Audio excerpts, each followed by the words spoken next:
이 시간 우리 하나님의 말씀 공부하도록 하겠습니다. 누가복음 13장 1절부터 9절까지의 말씀입니다. 오늘은 만일 회개하지 아니하면 이라는 말씀의 제목을 가지고 함께 말씀을 나누도록 하겠습니다. 오늘 이 누가복음 13장의 말씀을 통해서 하나님께서 우리에게 주신 말씀은 때를 분별하고 그리고 이 때를 통해서 회개의 기회를 얻으라는 그런 말씀을 우리에게 주십니다. 여기 이렇게 사진을 보시면 이게 어디냐면 이렇게 포항소망교회라고 있습니다. 이게 포항에 있는 거예요. 이렇게 우리 동네에 있습니다. 좀 유명해요. 왜 유명하냐면 여기 이제 포항소망교회 입구에 보면 저기 이제 이 화살표가 보이시죠? 화살표 보면 입구 게시판이 하나 있는데 저 게시판이 이렇게 사진이 하나 있고 그리고 이제 어떤 내용이 적혀져 있잖아요. 조금 크게 확대해 보면 이런 겁니다. 뭐냐면 이렇게 사진을 자세히 보시면 이게 어떤 내용이냐면 6.25 전쟁 때에 그때 북한이 쳐들어와 가지고 막 이렇게 그 비행기가 날아가서 이렇게 폭격을 막 하는 거예요. 그래서 이 포항시내 전체가 폭격을 당해 가지고 이렇게 완전히 이제 불바다가 되고 폐허가 됐는데 놀랍게도 이 교회 예배당이 폭격을 피해가지고 거기서 딱 이 큰 건물 하나만 딸랑 위에 딱 이렇게 세워져 있는 거예요. 그래서 이 사진이 사실은 그 미국의 타임지라는 굉장히 유명한 잡지가 있잖아요. 근데 그 타임지 유명한 잡지에 표지 모델, 이게 표지로 이렇게 실린 사진이에요. 그래서 이 앞에 이제 입구에 가면 저 옆에 이제 적어놓은 그 내용이 이 글이 바로 그런 내용이고, 그래서 이 교회는 사실 이 예배당이 너무 자랑스러운 거예요. 왜냐하면 막 이렇게 하늘에서 이 폭탄이 비 오듯이 쏟아지는데 그거를 무슨 예배당 건물이 발이 있어가지고 왔다 갔다 피해가지고 이렇게 피할 수 있습니까? 다 폭탄이 터뜨려져가지고 무너지는데 예배당만 딱 살아남는 거예요. 그러니까는 이 교회 성도님들은 어떤 마음 들까요? 하나님이 우리를 지켜주셨다는 이런 생각 들까요? 안 들까요? 당연히 들죠. 그러니까 자부심이 있는 거예요. 네. 그래서 이렇게 앞에다가 입구에다가 다 이렇게 이제 이걸 이제 그러는 거죠. 그 만약에 그런데 지금 이제 뭐 우리도 얼마든지 살아가면서 그럴 수 있잖아요, 그죠? 만약에 이런 일이 우리가 이런 일을 당하게 되면 그런 생각 안 들까요? 쟤네들은 하도 나쁜 짓을 많이 해가지고 쟤네들은 폭탄 맞아가 다 죽는데 그래도 우리는 하나님 앞에 나와서 예배드리고 우리는 믿음 생활하니까 하나님이 우리를 지켜주셨어. 나를 지켜주셨어. 사람이기 때문에 이런 마음이 드는 거예요. 사람이기 때문에 이런 생각이 드는 거예요. 그런데 성경은 이런 일에 대해서 무엇이라고 가르쳐주고 있습니까? 로마서 말씀에도 이렇게 말씀드려요. 뭐냐면 네가 하나님의 인자하심이란 하나님의 은혜가 내게 그리고 우리에게 임한 거예요. 조금 전에 이 교회처럼 그렇게 막 폭탄이 쏟아져가지고 그렇게 온 도시가 불바다가 되었는데 다 폐허되는데 그때에 어떻게 해요? 예배당만 딱 살아남았잖아요. 그래서 나중에 보면 그 포항시에서 이제 이 6.25 전쟁 가운데 다른 건물들은 다 무너졌는데 이 예배당만 딱 살아있으니까 그래서 그 예배당을 학교로 사용해가지고 전쟁 기간 동안에도 학생들이 그 예배당에 모여가지고 그곳에서 학교로 모여서 이제 공부도 하고 그렇게 했던 거예요. 그러니까는 사람들이 생각할 때는 하나님 우리를 지키셔서 하나님 우리를 보호하셔서 이 생각이 먼저 드는 거지만 그런데 성경 말씀은 그 이전에 먼저 깨달아라는 거예요. 뭐냐면 다른 사람들이 죄가 많아서 저렇게 된 것이 아니라 똑같이 다 죄인인데 그런데 하나님께서 나에게 은혜를 베푸셨다고. 아니 폭탄이 내려져가지고 이렇게 불바다가 되면 나도 죽고 다 죽어야 되는 거잖아요. 근데 내가 살아있으니까 지금 하나님께서 나에게 무엇을 주신 거예요? 은혜를 주셨는데 이 은혜가 어떤 은혜인데요? 바로 회개의 기회를 주시는 거예요. 그래서 하나님의 인자하심이 너를 인도하여 회개하심을 알지 못하느냐 이거 깨달아는 거예요. 이게 로마서 2장 4절에 있는 말씀입니다. 그런데 사람들은 그렇지 않은 거예요. 다른 사람들이 잘못된 어떤 불행을 당하는 걸 보면 그 마음 가운데 지난주 예배 받았어 그래. 뭐 이런 식으로 이런 식으로 생각한다는 거는 그게 아니라 어떤 이제 문제를 당했을 때 그때 우리의 마음 가운데 들어야 될 마음은 뭐냐면 먼저 나 자신을 돌아보고 나도 똑같이 죄인인데 나 자신을 돌아보고 회개하라는 그런 하나님의 음성임을 깨닫고 우리부터 먼저 회개할 수 있는 것이 이게 지혜로운 하나님의 백성다운 삶인 것입니다. 왜 사람들이 그렇게 엉뚱한 마음, 엉뚱한 생각을 품을까? 그 이유가 뭐냐면 전도서 8장 11절 말씀에 하나님은 오래 참아주시는 거예요. 하나님께서 오래 참아주시는 그것은 회개의 기회를 주시는 것인데 사람들이 그걸 모르는 거예요. 사람들이 그걸 무시하는 거예요. 그러다 보니까 하나님이 참아주시는 그 참아주심을 오히려 사람들이 어떻게 이용해 먹는 거예요? 인생들이 악을 행하는 데에 오히려 마음이 담대해져서 하나님 어디 계셔? 하나님이 있으면 세상이 이럴까? 라고 생각을 하는 거죠.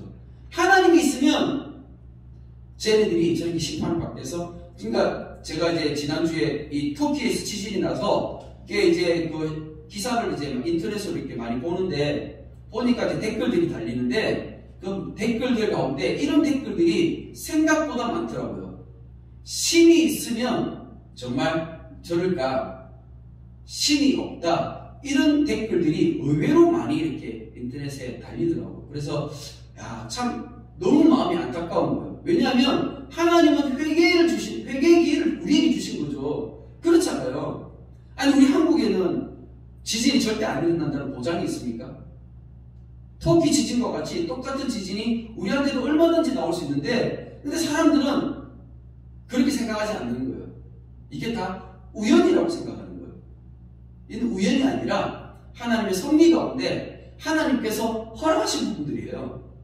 하나님께서 일정 부분들을 하나님께서 심판하시고 하나님께서 미리 일정 부분들을 하나님께서 일하시는 거예요. 그걸 허락하시는 거예요.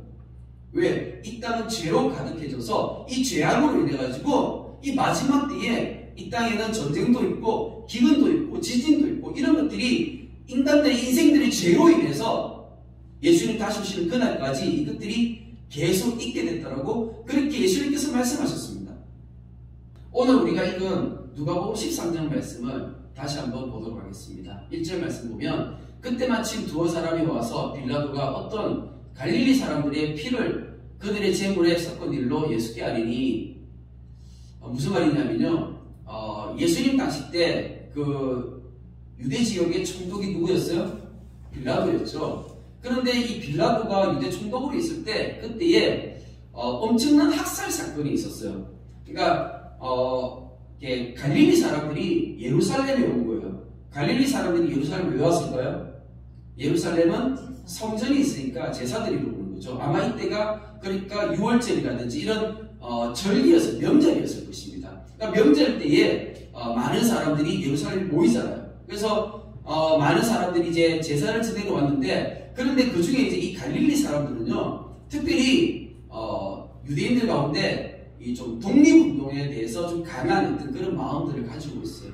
그러다 보니까 평소에 갈릴리에서 흩어져 지냈을 때는 자기들이 그렇게 크게 드러내지 못하고 있다가 이 예루살렘에 모여가지고 예루살렘에 이제 명절에 사람들이 많이 모이게 되니까 그때 많이 모였을 때 뭐예요? 뭔가 운동을 하기가 되게 좋잖아요.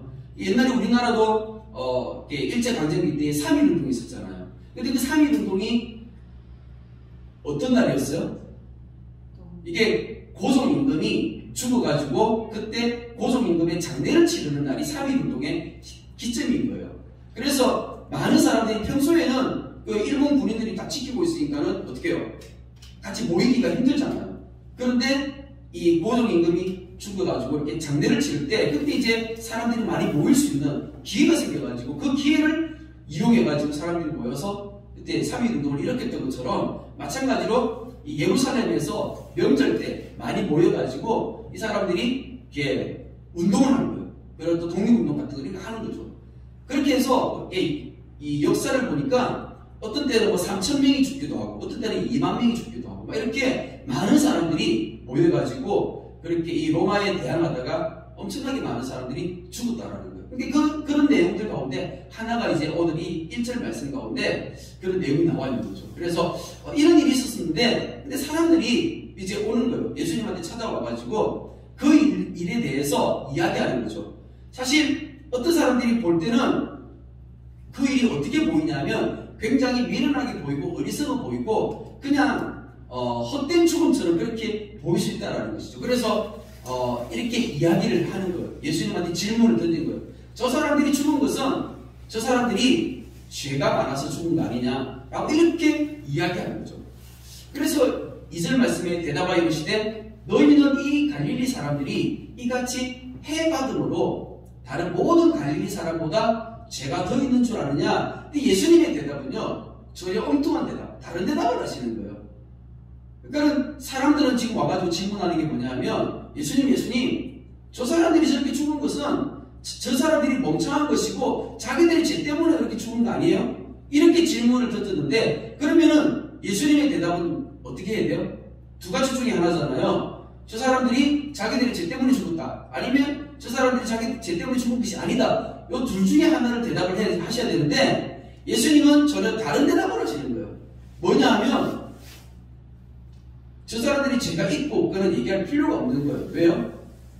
모든 사람은 다 죄인이기 때문에 예수님께서는 거기에 대해서 이미 하신 말씀 다 하신 거예요.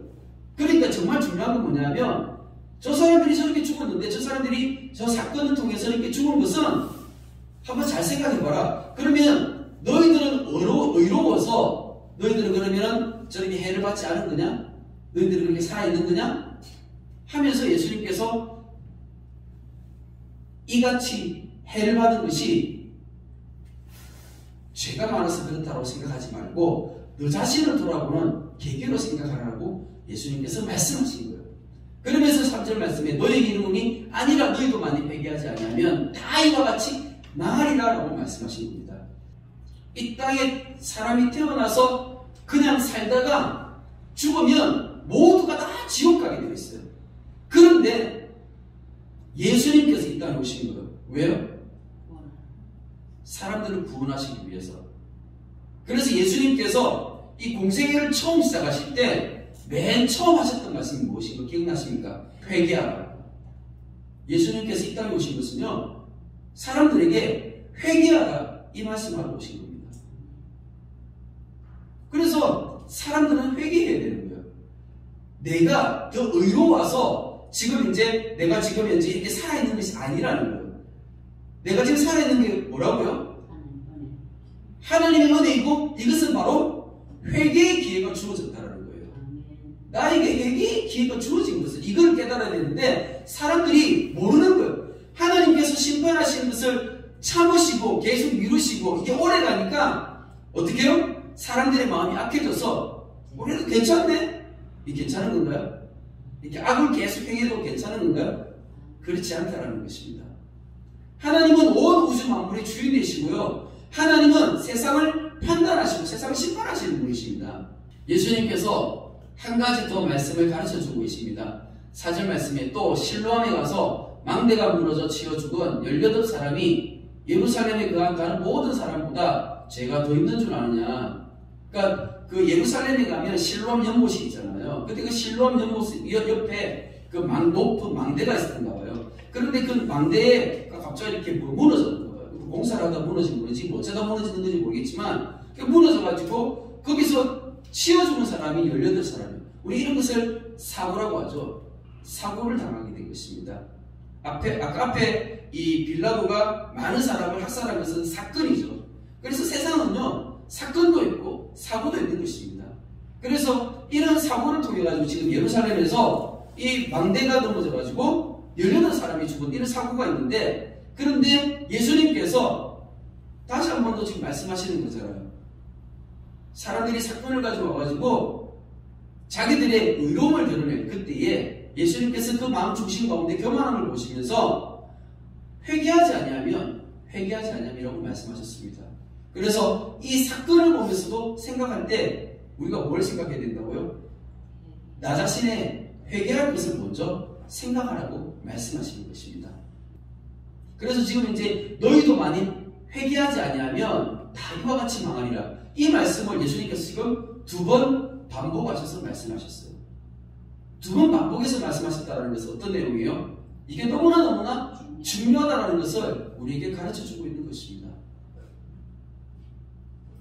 6절 말씀에 이에 비유로 말씀하시되 한 사람이 포도원에 무화과 나무를 심은 것이 있더니 와서 그 열매를 구하였으나 얻지 못한지라. 예수님께서 이 회개에 대해서 지금 말씀하시고 가르치면서 예수님께서 한 가지 비유를 들어서 제자들을 가르쳐 주셨습니다.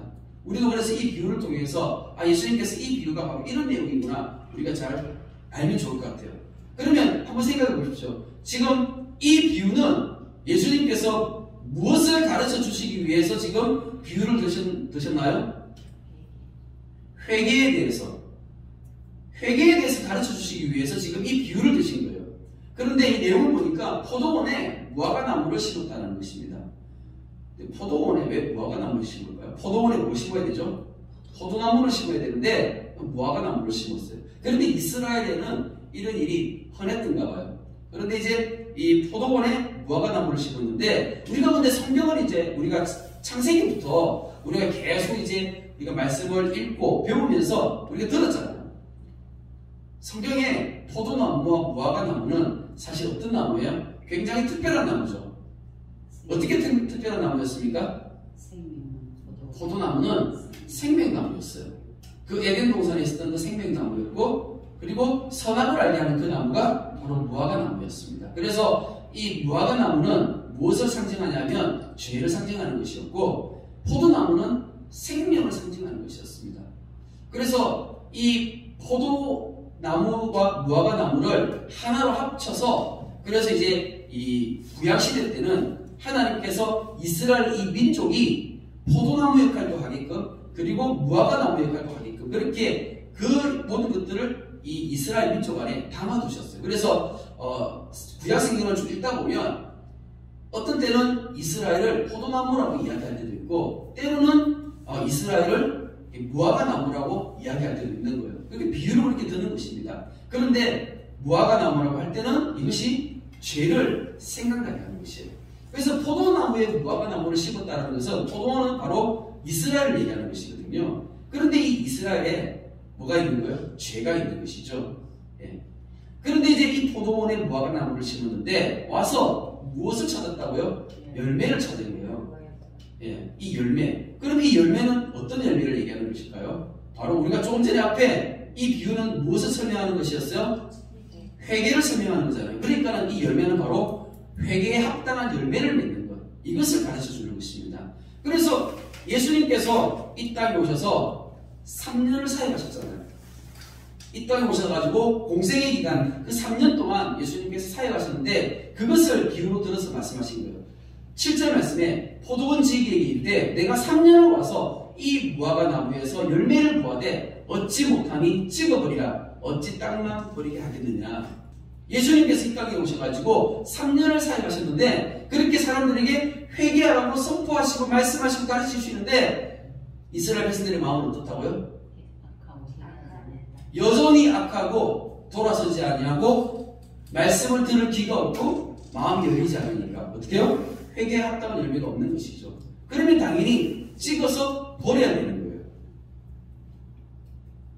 8절 말씀에 대답하여 이르되 주인이여 금년에도 그대로 두소서 내가 두급하고 그름을 줄이니.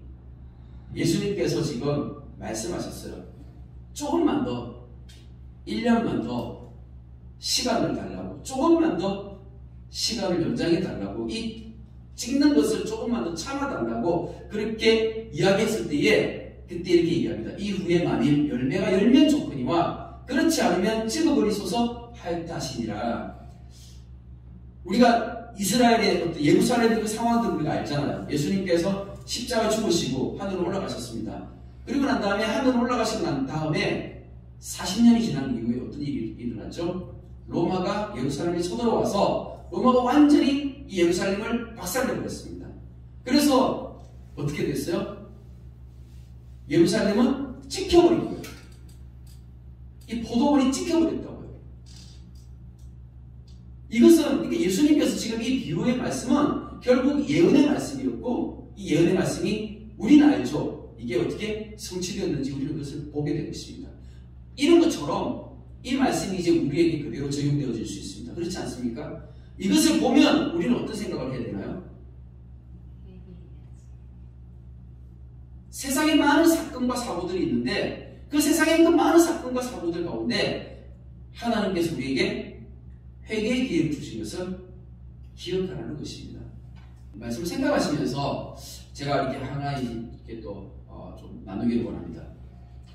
일본에 가면 나가사키라고 있죠. 나가사키 가면요 평화공원이라는 공원이 하나 있습니다. 여기가 뭐냐면 옛날에 이제 그 세계적 2차 대전 때 그때 전쟁이 끝났잖아요. 전쟁이 끝날 때 그때 미국에서 비행기가 가가지고 원자폭탄을 터뜨렸어요. 그래서 원자폭탄이 떨어진 그 자리, 그 자리가 어디냐면 나가사키에 지금 평화공원인데 여기 가면 비스기 세워져 있는 요 자리. 그래서 여기 지금 비스기 요 자리 가면 적어놨어요.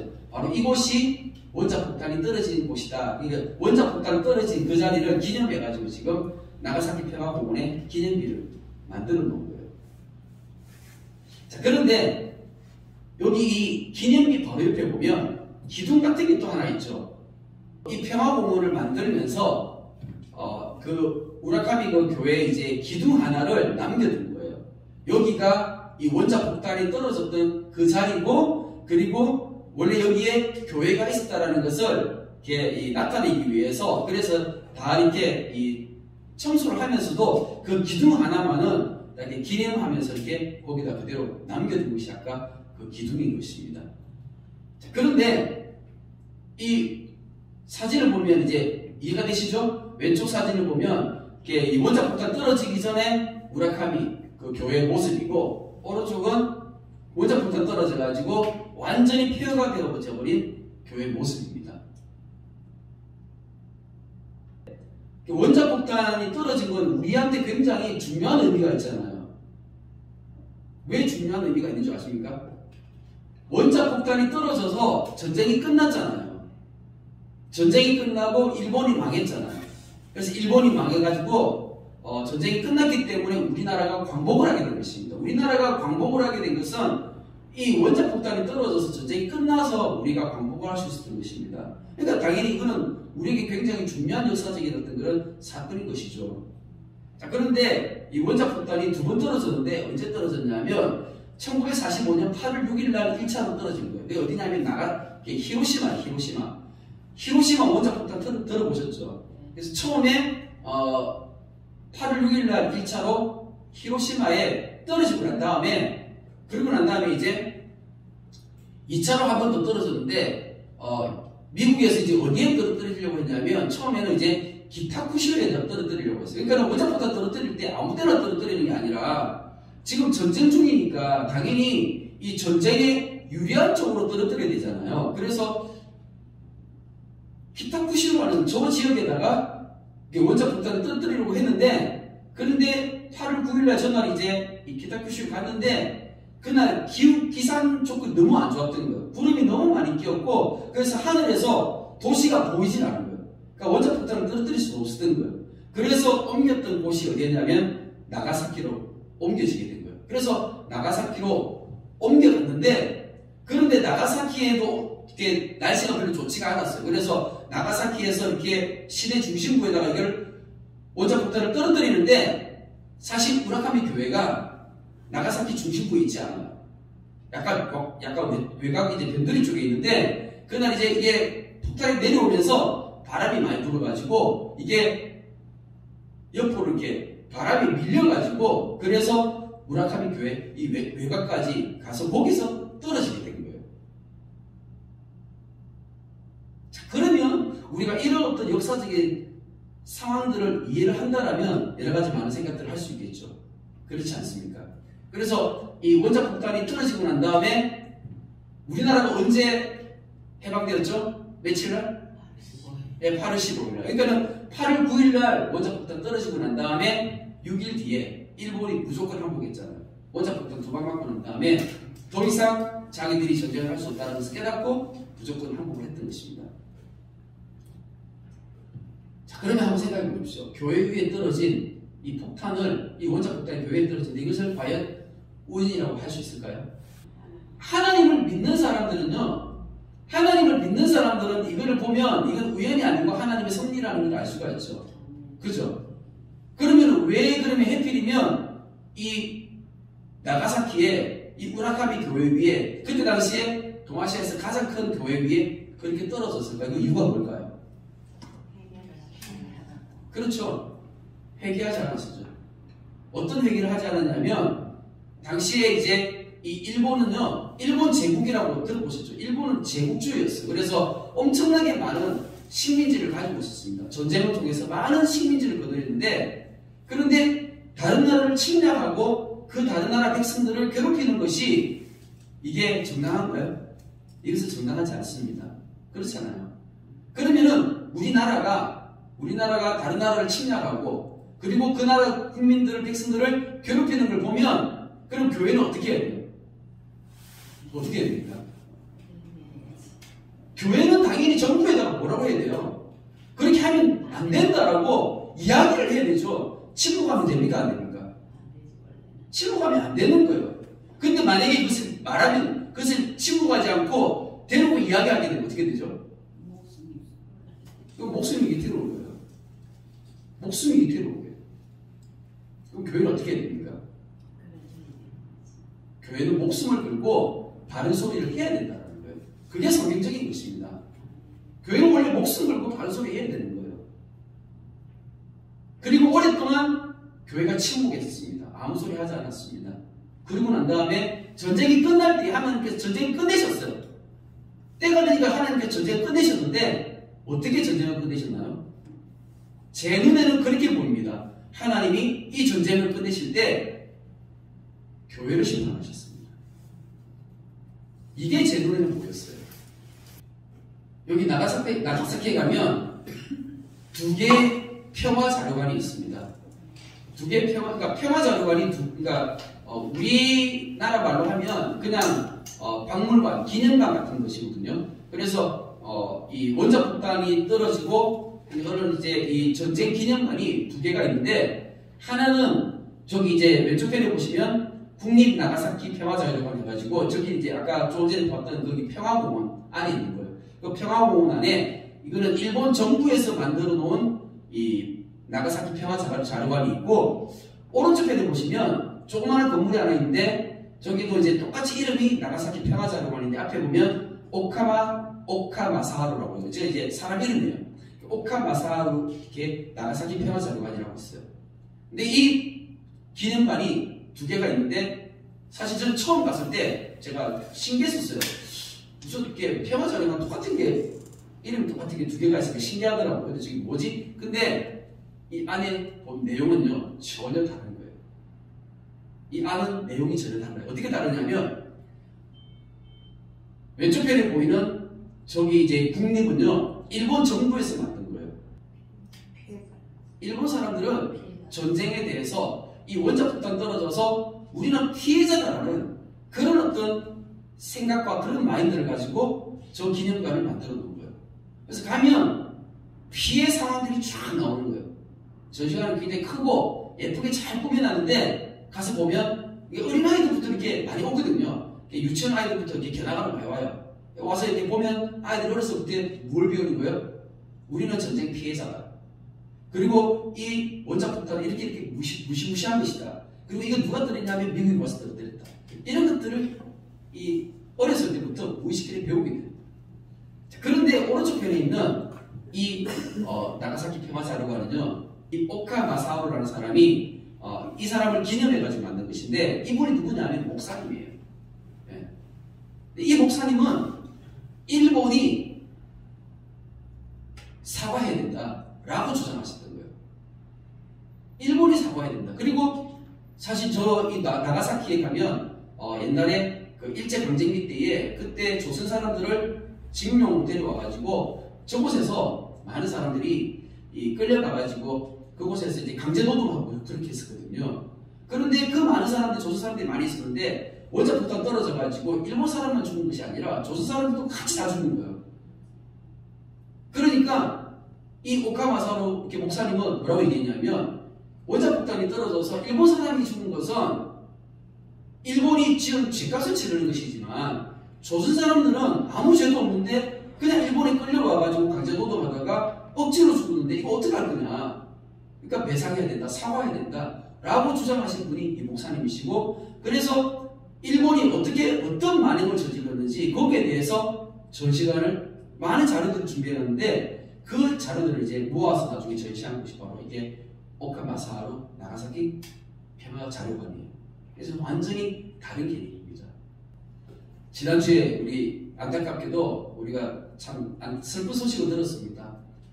우리가 형제의 나라라고 하는 이 터키에서 지진이 나서 엄청나게 많은 사람, 지금 수만 명의 사람이 죽었고, 그리고 지금 땅속에 지금 매몰되어 있는데, 이런 엄청난 재난을 당한 이런 터키와 이 시리아 이 땅들을 바라보면서 내가 그리스도인이라고 한다면 어떤 생각부터 떠올려야 됩니까? 어떤 생각부터 떠올려야 될까요? 저 사람들이 하나님 안 믿고, 저 사람들이 예수님 안 믿고, 터키는 이슬람 믿는 무슬림들이 많잖아요, 그죠? 그럼 저 사람들이 죄가 많아서 저렇게 당했을까요? 우리가 그렇게 생각하면 안 된다는 거예요. 우리의 마음 가운데는 저 사람들을 향한 긍휼한 마음이 먼저 일어나는 것이 우선입니다. 그리고 우리가 아까 배웠잖아요. 이런 어떤 사건, 사고를 만나게 되면 누구부터 돌아보라고요? 나 자신을 먼저 돌아보고 내가 먼저 회개해야 되는 것입니다. 나도 똑같이 죄인이고 나도 똑같이 멸망당해야 될 사람인데 하나님의 은혜로 지금 내가 무엇을 얻었나요? 회개의 기회를 얻은 것입니다. 지금 내가 회개의 기회를 얻은 거예요. 이런 사건, 사고들을 보면서 이 회개의 기회를 가지시기를 축복합니다. 아멘. 주님, 나는 죄인입니다. 주님, 내가 오늘 이 시간에 주님 앞에 나와 예배하는 것이 당연한 것이 아니라 주님의 은혜임을 믿습니다. 주님 또한 이 땅을 살아가면서 많은 사건, 사고들을 바라보면서 주님, 내가 깨끗하고 내가 의로워서 이 당연한 은혜를 누리는 것이 아니라 하나님께서 내게 허락하신 회개의 기회임을 깨닫고 더 주님 앞에 나와 예배할 수 있는 하나님의 은혜를 더하여 주시옵소서. 주님, 우리에게 그 믿음과 우리의 그 마음을 주님 더하여 주시옵소서. 감사를 드리며 예수님의 이름으로 기도드립니다. 아멘.